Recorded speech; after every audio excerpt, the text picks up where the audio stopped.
একজন বিদেশি নাগরিককে আপনি জাতীয় নিরাপত্তা উপদেষ্টা করেছেন।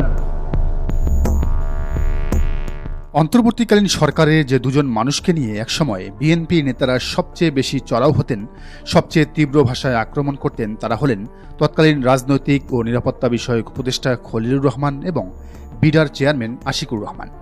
খলিলুর রহমানকে খোদ সালাউদ্দিন আহমেদের মতো শীর্ষ নেতা বিদেশি দালাল আখ্যা দিয়েছিলেন, আর ভিডিও প্রেজেন্টেশনের মাধ্যমে বিদেশি বিনিয়োগকারীদের আকর্ষণের কারণে বিডা চেয়ারম্যান আশিককে বিএনপির কর্মীরা উপহাস করে ডাকত হকার। কিন্তু আজ রাজনীতির কি অদ্ভুত এবং অবিশ্বাস্য চিত্রনাট্য, যে খলিলুর রহমানকে একসময় কড়া সমালোচনা করা হতো, তিনিই আজ বিএনপি সরকারের সবচেয়ে শক্তিশালী এবং প্রভাবশালী মন্ত্রী। অন্যদিকে যাকে হকার বলা হয়েছিল সেই আশিকুর রহমানও আজও একই পদে বহাল থেকে বিএনপি সরকারের অধীনেই কাজ করছেন।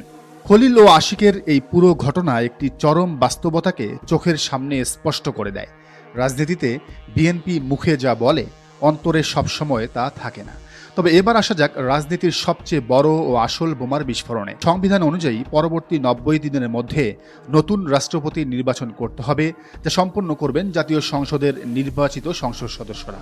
ঠিক এই জায়গায় এসে পুরো দেশের একটাই প্রশ্ন, কে হচ্ছেন বাংলাদেশের পরবর্তী মহামান্য রাষ্ট্রপতি? নামের তালিকাটা কিন্তু ছোট নয়, তবে বিএনপির অভ্যন্তরীণ চরম দলাদলি এবং দলীয় গ্রুপিংয়ের কারণে বিএনপির ভারপ্রাপ্ত চেয়ারম্যান তারেক রহমান নাকি দলের ভেতর থেকে কাউকে রাষ্ট্রপতি বানাতে চাচ্ছেন না। তিনি চাচ্ছেন দলের বাইরে থেকে নিরপেক্ষ কাউকে বঙ্গভবনের সিংহাসনে বসাতে।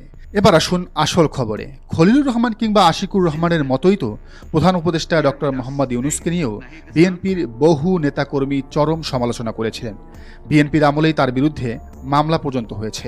কিন্তু খলিল ও আশিকের মতো সেই ডক্টর ইউনূসকে যদি শেষ পর্যন্ত বঙ্গভবনের মসনদে বসিয়ে দেন তারেক রহমান, রাষ্ট্রপতি শাহাবুদ্দিন চুপ্পুর পদত্যাগের ইঙ্গিত পাওয়ার পর থেকেই ঢাকার রাজনৈতিক অলিন্দে এক চাপানুতোর এবং তীব্র গুঞ্জন ঘুরপাক খাচ্ছে। কেউ উচ্চবাচ্যে মুখ না খুললেও প্রায় সবার মুখেই ফিসফিস করে ঘুরে বেড়াচ্ছে একটা নাম, ডক্টর মোহাম্মদ ইউনূস। অন্তর্বর্তীকালীন সরকারের দায়িত্ব ছাড়ার পর থেকেই তাকে নিয়ে একের পর এক জল্পনা কল্পনার মেঘ জমেছে।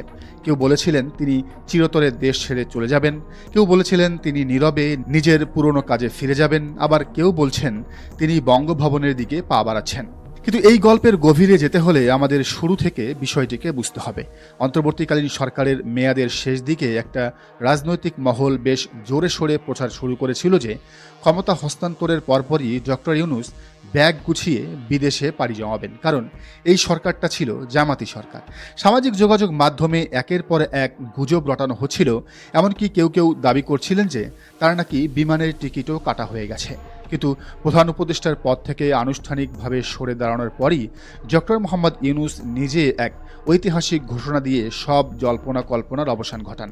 তিনি স্পষ্ট ভাষায় জানান, এই দেশে আমার জন্ম, এই দেশেই হবে আমার মৃত্যু। তিনি সাফ জানিয়ে দেন গুলশানে নিজের বাসভবনেই তিনি থাকবেন।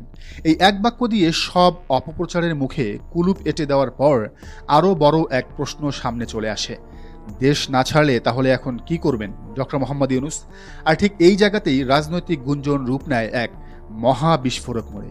সুপ্রিম কোর্টের প্রখ্যাত আইনজীবী অ্যাডভোকেট আবু হেনার রাজ্জাকি প্রথম এই বিস্ফোরক তথ্য সামনে নিয়ে আসেন যে ডক্টর মোহাম্মদ ইউনূসকে রাষ্ট্রপতি করার সরাসরি প্রস্তাব দেওয়া হয়েছে এবং সেই প্রস্তাবটি গেছে দেশের অন্যতম শীর্ষ রাজনৈতিক দল বর্তমান ক্ষমতাসীন বিএনপি সরকারের পক্ষ থেকে। বিএনপি কিন্তু খলিলুর রহমানকে মন্ত্রী বানিয়ে আন্তর্জাতিক রাজনীতিতে ইতিমধ্যে বিশাল সুফল পেতে শুরু করেছে। খলিলুর রহমান জাতিসংঘের বিশেষ দায়িত্বে ভূমিকা রাখায় আন্তর্জাতিক দরবারে বিএনপি সরকার বাড়তি অক্সিজেন পাচ্ছে। ভারতের সাথে সমানে সমানে কথা বলার সাহস পাওয়ার পেছনেও খলিলুর রহমানের কূটনৈতিক অবস্থানের বড় ভূমিকা রয়েছে।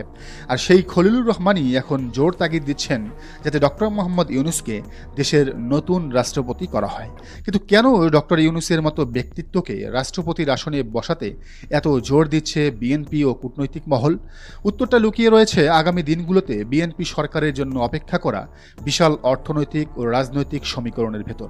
প্রথমত, ডক্টর মোহাম্মদ ইউনূস একজন নোবেলজয়ী ব্যক্তিত্ব।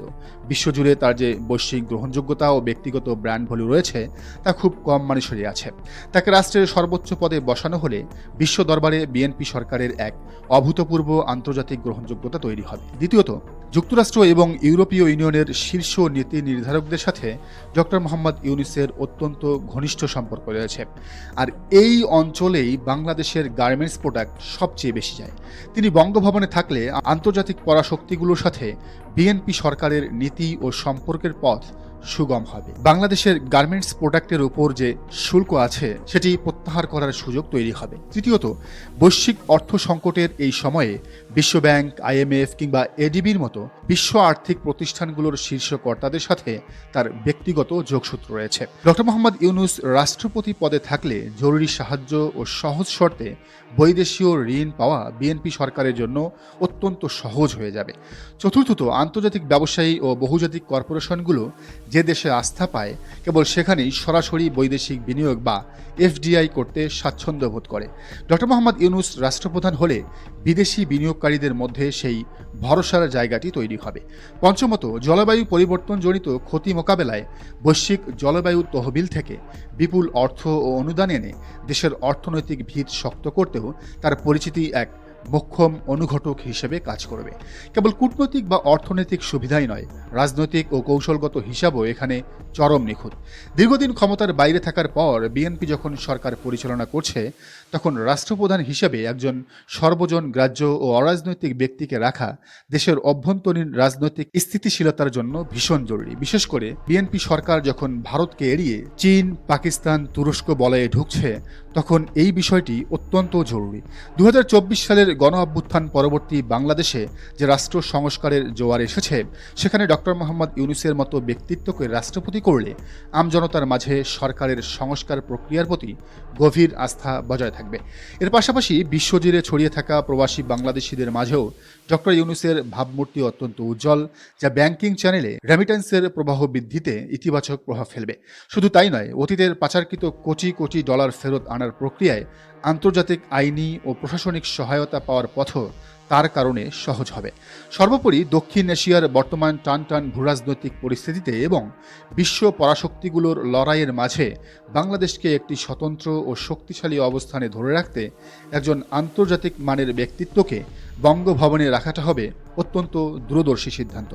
রাজনৈতিক বিশ্লেষকদের মতে বিএনপি যেমন অতীতে মুখ আর অন্তরের হিসাব আলাদা রেখে খলিলুর রহমান বা আশিকুর রহমানকে গ্রহণ করে রাজনৈতিক লাভ তুলে নিয়েছে, ঠিক একইভাবে আন্তর্জাতিক কূটনীতি আর দেশের অর্থনীতি সামলাতে ডক্টর মোহাম্মদ ইউনূসকে বঙ্গভবনে বসানোটাই হতে পারে তারেক রহমানের সবচেয়ে বড় মাস্টার স্ট্রোক চাল।